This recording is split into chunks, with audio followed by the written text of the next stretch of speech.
The Cygnets, Chapter 4. During the night, the swan thought she heard a piping sound from the eggs, and in the hour just before dawn, she was sure she felt a slight movement under her breast as though a tiny body were wiggling there. Perhaps the eggs at last were hatching. Eggs, of course, can't wiggle.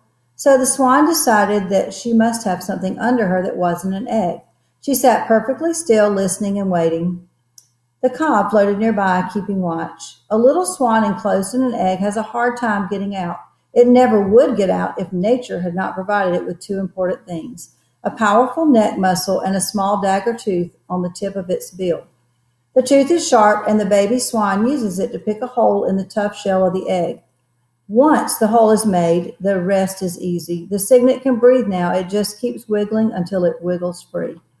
The cob was expecting to become a father any moment now. The idea of fatherhood made him feel poetical and proud. He began to talk to his wife. "Here I glide, swan-like," he said, "while earth is bathed in wonder and beauty. Now slowly the light of day comes into our sky. A mist hangs low over the pond. The mist rises slowly like steam from a kettle while I glide swan-like, while eggs hatch, while young swans come into existence. I glide and I glide." The light strengthens. The air becomes warmer. Gradually, the mist disappears. I glide, swan-like. Birds sing their early song. Frogs that have croaked in the night stop croaking and are silent. Still I glide ceaselessly like a swan. "Of course you glide like a swan," said his wife. "How else would you glide? You couldn't glide like a moose, could you?"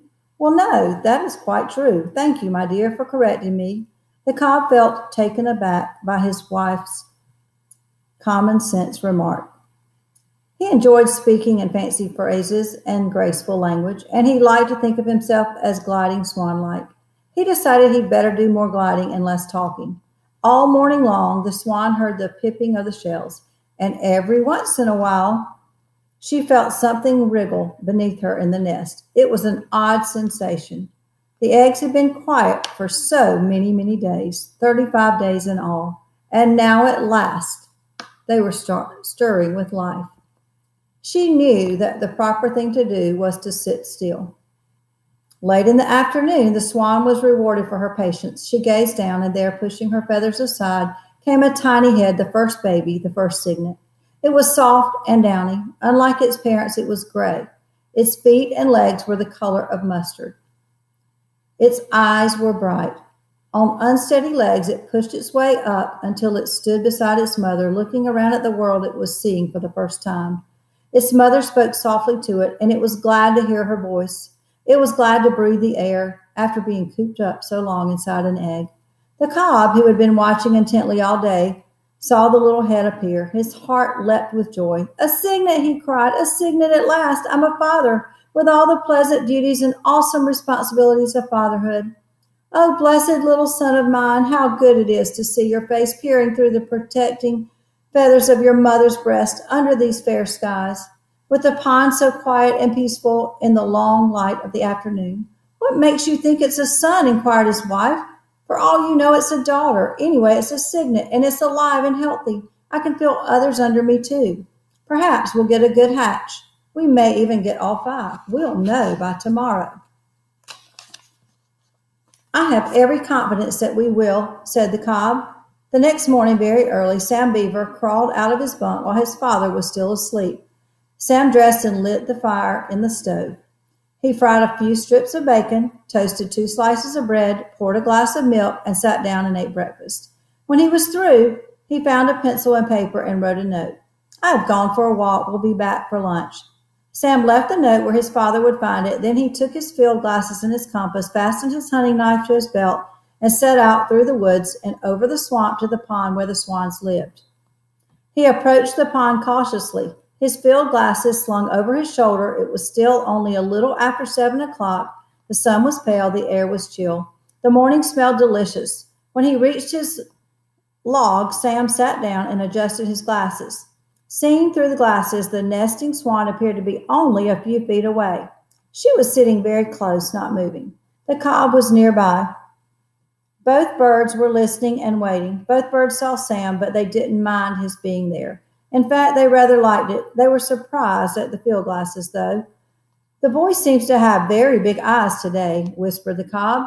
His eyes are enormous.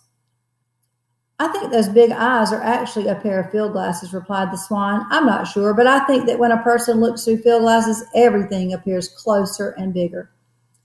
Will the boy's glasses make me appear even larger than I am? I think so, said the swan. Oh, well, I like that, said the cob. I like that very much. Perhaps the boy's glasses will make me appear not only larger than I am, but even more graceful than I am. Do you think so? It's possible, said his wife, but it's not likely. You better not get too graceful. It might go to your head. You're quite a vain bird. All swans are vain, said the cob. It is right for swans to feel proud, graceful. That's what swans are for. Sam could not make out what the swans were saying. He merely knew that they were having a conversation, and just hearing them talk stirred his blood.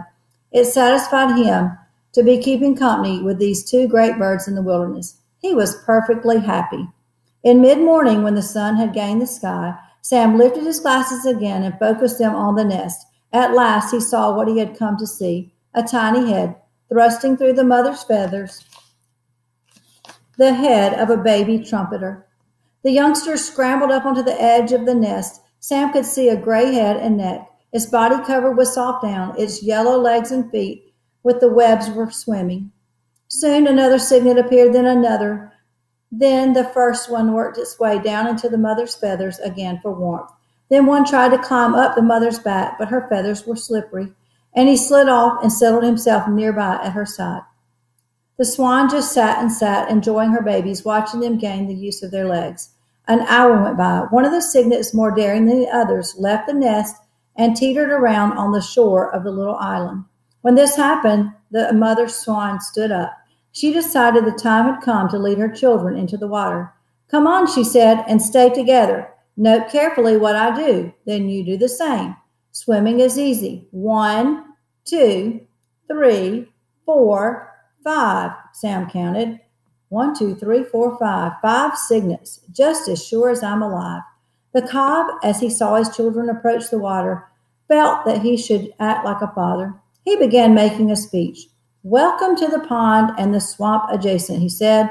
Welcome to the world that contains this lonely pond, this splendid marsh, unspoiled and wild.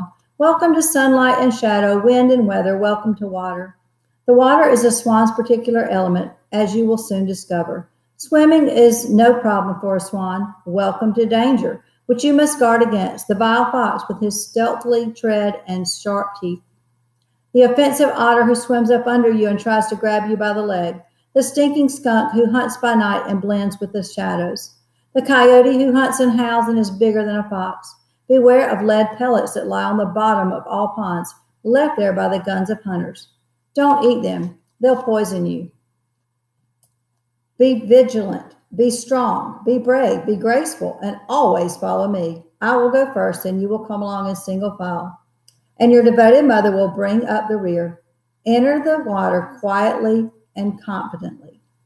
The mother swam, glad the speech was over, stepped into the water, called her little ones. The cygnets gazed for a second at the water, then tottered forward, gave a jump, and were afloat. The water felt good. Swimming was simple, nothing to it. The water was good to drink. Each baby dipped up a mouthful. Their happy father arched his long, graceful neck over and around them protectively. Then he set off very slowly, with the cygnets following along in single file. Their mother brought up the rear.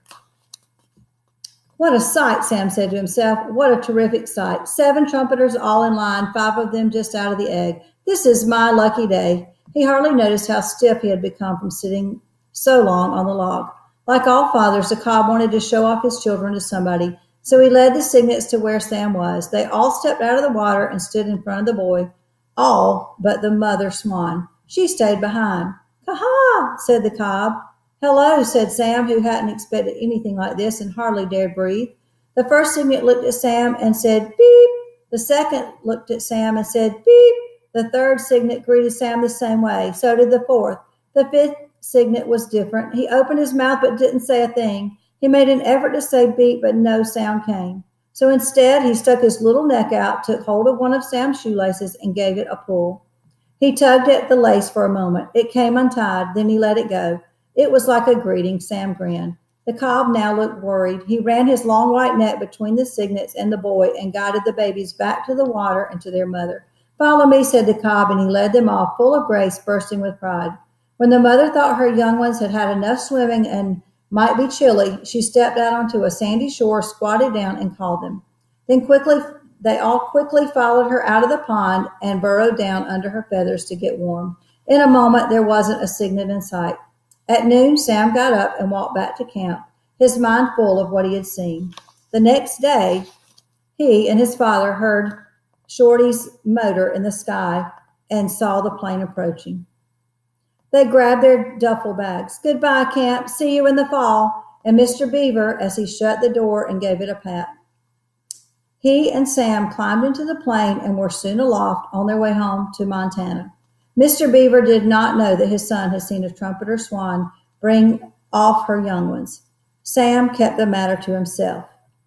"If I live to be 100 years old," thought Sam, "I'll never forget what it feels like to have my shoelace pulled by a baby swan." Sam and his father were late arriving home at the ranch, but late as it was, Sam got out his diary before he turned in for the night. He wrote, "There are 5 cygnets. They are sort of dirty, brownish gray color, but they are very cute. Their legs are yellow, like mustard. The old cob led them right up to me. I wasn't expecting this, but I kept very still. 4 of the babies said beep. The 5th one tried to, but he couldn't.